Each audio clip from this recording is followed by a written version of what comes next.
2.3 Albedo, Eula. Which one's gonna be more worthwhile for you? It's gonna depend on your playstyle there. We'll touch on the boy, Arataki Itto. Eula is a physical damage hyper carry character out there that also has good sustained, but even better burst damage, which takes down bosses like a charm. High-end abyss clear. Take out the samurai world boss. Any world boss that gets tossed into the abyss, Eula's gonna be your girl. If you need a hyper carry character that is very flexible because she does physical damage, Eula is going to be a wonderfully magnificent character for you, focusing on physical damage and abusing the new set Pale Flame, or even go back there and use the Bloodstained Chivalry set. This is the sort of character, if you want to just get in there, do damage, and look fancy while doing it. Now, Albedo, on the other hand, is sort of the backline support character. He just throws his little E down, and it's going to be doing damage every 2 seconds to multiple enemies. An Albedo build right now is hitting for 20k plus per E per target, and it's going to get even better in patch 2.3 with the new defensive based and geo damage buffing artifact set, as well as a special free 4-star weapon that is going to be wonderful for strictly Albedo, so look forward to that. He's going to get even better there. On top of that, he also buffs up elemental mastery for your team with one of his ascension passives. He has a nice little flower that you can use for an elevator to traverse the world and try to get it to work in combat from time to time. And on top of that, he also does have his elemental burst, which is going to do significant damage to enemies in a large radius. So who are you picking between these two characters? If you need that hyper carry and flexible hyper carry, use Eula out there. There's a lot of good damage dealers in Genshin Impact, whether they're 4 stars or 5 stars. If you're relatively new to the game, she is quite good at that. You can go and farm it for artifact set. There's a lot of good 4-star weapons for her that you can have access to if you buy the battle pass. Serpent Spine, maybe have any of the 5-star weapons, you know, Song of Broken Pines, Wolf's Gravestone, any of those 5-star weapons that buff up your damage are going to be fantastic for her as well. So if you need that hyper carry damage dealer, Eula is the person that you're looking for. That is what her goal is. If you don't need that, then don't pull for her unless you like her aesthetically. If you're gonna pull for her anyway, why are you watching this video? Oh, you're just here to support plus. Now, while Eula is a very flexible hyper carry character, Albedo is a very flexible support. Decent energy regeneration while off the battlefield. You can sort of plant his flower and no brain it, leave him off the battlefield unless you need to replace that flower when you move across the battlefield, or use his elemental burst. Good in a lot of team compositions there. Double, triple Geo coming out. Goro is going to be an even bigger buff for him as well if you're going for the mono Geo squad.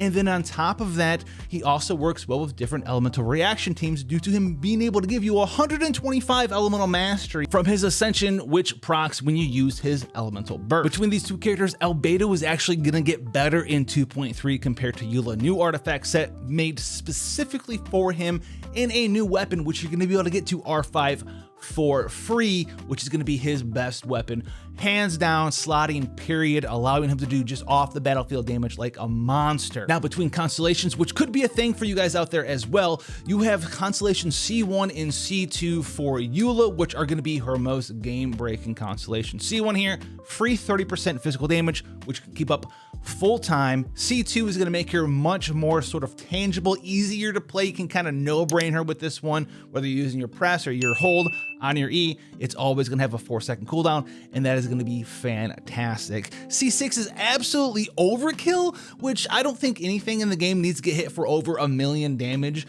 Because, well, HP locks are in the game. Characters don't have a million HP to begin with right away. By the time you're doing this, the boss is already at 50% HP anyway. So no, nothing has this much HP. Now, maybe you could sort of capitalize on this if they have some future multiplayer PvE sort of raid style content where bosses have millions of health and you have your C6 Eula boy. Come on in here.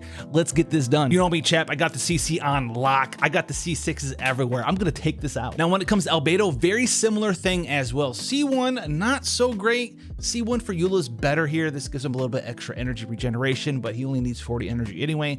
C2 here allows you to go all in on that defense build because it's going to add defensive scaling multipliers to his elemental burst. So you don't have to think about attack, defense, balance, and most of the time, mathematically, it's gonna weight to the defense build anyway, even if you're at C0. So this is just gonna be free. It's gonna sort of reward you for building him the way that's best to be built anyway. And this is gonna come back to that new 4-piece set. 54% defense, geo damage up, and a sword with 80% defense on it as well. This is going to allow you to do massive damage with your elemental burst in addition to your evac. And just like Eula, the rest of his constellations, really honestly, as an owner of them, not worth it. They're not worth the money. They're not worth the primo gems. They're not worth the gems. Have them, use them, awesome, but these just aren't that good. Plunging damage 30%, not worth it, even if you have Xiao. And then 17% damage if you have a crystallization shield, also not worth it. Characters around this time, at the point where Genshin Impact is now, new characters have so many ways to buff up their damage. Specifically, Xiao has like 9 million % plunging damage already. This isn't 30% increased damage. It's more like 10, 8%, somewhere around there. It's not worth the money. It's not worth the value. There's no value in it. The third one that I'll mention briefly here in this video, Eula or Arataki Itto. They're both hyper carry characters. Arataki Itto depends on having his elemental burst active, and he can't have it fully active at C0, so it's more of like a reversed use of Eula's elemental burst, where he activates his burst and he does all of his damage over time. She activates hers, she does damage, and then there's a giant explosion. Eula's isn't all that good against small monsters because she's one hitting them, two hitting them anyway. It's very much more effective against the large HP monsters in the Abyss, right? Floor 11, floor 12, big boss monsters out there, where Arataki Itto is able to activate that thing and just sort of like clobber wop everything all the way downtown. Okay, and then he's gonna have time for other characters to come and buff up geo damage, whereas Eula needs sort of electro characters out there to sort of give her superconduct, give her a little bit of a shield, so you can kind of no-brain her game style, just do all your combos and just turn your eyes off and your monitor off all at the same time. So between these two characters, it's really up to you. Do you want to run a physical team, or do you want to run a geo team? And as far as future character growth potential, Eula kind of already has all the good stuff that she has access to already. Pale Flame set, Bloodstained Chivalry, all the good current 4- and 5-star claymores, whereas Arataki Itto, he has that new set coming in based on defense as well as buffing up geo damage. He's a defensive character. There's a new claymore coming out, 5-star if you want to pull on it, the Red Horn Thresher. That's going to have a giant crit damage, a defense on it as well, and is also going to be doing additional damage to the enemy based off of your defense. So this is going to be pretty awesome. It's like the Crescent Pike. It's additional damage. It's a pretty solid weapon, and from what I've known, it's gotten buffed several times to sort of entice your players to come pull on this weapon for Arataki Itto when he comes out. However, he does not need it. You also have very powerful weapons such as the Serpent Spine if you don't want to go down that good old rabbit hole of pulling for 5-star claymores in Genshin Impact. Eula's team compositions are already kind of solidified already, whereas Arataki Itto, he's going to have access to using